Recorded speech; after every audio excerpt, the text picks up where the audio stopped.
உறவுகள் அனைவருக்கும் வணக்கம். லாஸ்டா கிவி பேடை பத்தி ஒரு வீடியோ போட்டிருந்தோம். அது ஏன் பிரதர் பறக்கலன்னு சொல்லிட்டு பிறைங்கிறவங்க கமெண்ட் பண்ணியிருந்தாங்க. பிரீஃபா எக்ஸ்பிளைன் பண்ண சொல்லி அவங்களுக்கான பார்ட் 2 வீடியோ தான் இது. சயின்டிஸ்ட் லாமார்க் என்ன சொல்லியிருக்காருன்னா, யூஸ் அண்ட் டிசீஸ் அப்படிங்கிற தியரியை கொண்டு வந்து சயின்டிஃபிக்கா ப்ரூஃப்மே பண்ணியிருக்காரு.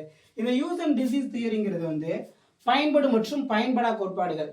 இதோட எக்ஸ்பிளனேஷன் என்னன்னு பார்த்தீங்கன்னாக்கா, தொடர்ந்து பயன்படுத்தக்கூடிய உறுப்புகள் வந்து தொடர்ந்து வளர்ச்சி அடைகிறதாகவுமே, பயன்படுத்தாம அப்படியே இருக்கக்கூடிய உறுப்புகள் காலப்போக்கில் அது அழிஞ்சு போயிடுங்கிறதாகவுமே சொல்றாங்க. எக்ஸாம்பிள் பார்த்தீங்கன்னா, இந்த ஒட்டகச்சிவிங்கியோட கழுத்தையுமே நம்ம சொல்லலாம். அதோட கழுத்து பெருசாக இருக்கிறதுக்கு காரணம் வந்து இந்த யூஸ் தியரி தான்.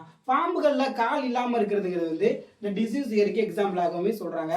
இன்னுமே இன்டெப்தா சொல்லணும்னா, மனுஷனுக்கு முன்னொரு காலத்துல வாளுங்கிறது இருந்திருக்கு. வாளோட தான் பிறந்திருக்கிறான், வாழ்ந்திருக்கிறான். ஆனா காலப்போக்கில் அது டீஜெனரேட் ஆகி இல்லாமலே நம்ம இருக்கிறோம். ஆனா இப்படி சொல்லி சொன்னாலுமே இப்போ வரைக்குமே உலகத்துல ஏதோ ஒரு மூலையில குழந்தைகள், ஒரு சில குழந்தைகள் வாளோட தான் பிறக்குது. எக்ஸாம்பிள் இந்த ஸ்கிரீன்ல பாக்குற இந்த குழந்தைய பாருங்க. மெக்சிகோல பிறந்த இந்த குழந்தைக்கு 2 அங்குல நீளத்துல வாளோடையுமே பிறந்திருக்கு. அப்ப இதுல இருந்து என்ன தெரியுதுன்னா, அந்த கிவி பேடுக்கு சிறகைகள்ங்கிறது இருந்திருக்கு. ஆனா காலப்போக்கில் அது பயன்படுத்தாமல் போனதுனால பறக்கும் தன்மையை இழந்திருக்கு. அதனாலதான் அது ஃபிளைட்லெஸ் பேடாவுமே சொல்றாங்க. இந்த வீடியோ பிடிச்சுன்னா மறக்காம லைக் பண்ணுங்க. இது போல இன்ட்ரெஸ்டிங்கான வீடியோ பார்க்கணும் மறக்காம நம்ம சப்ஸ்கிரைப் பண்ணிக்கோங்க. டாட்டா, பை பை.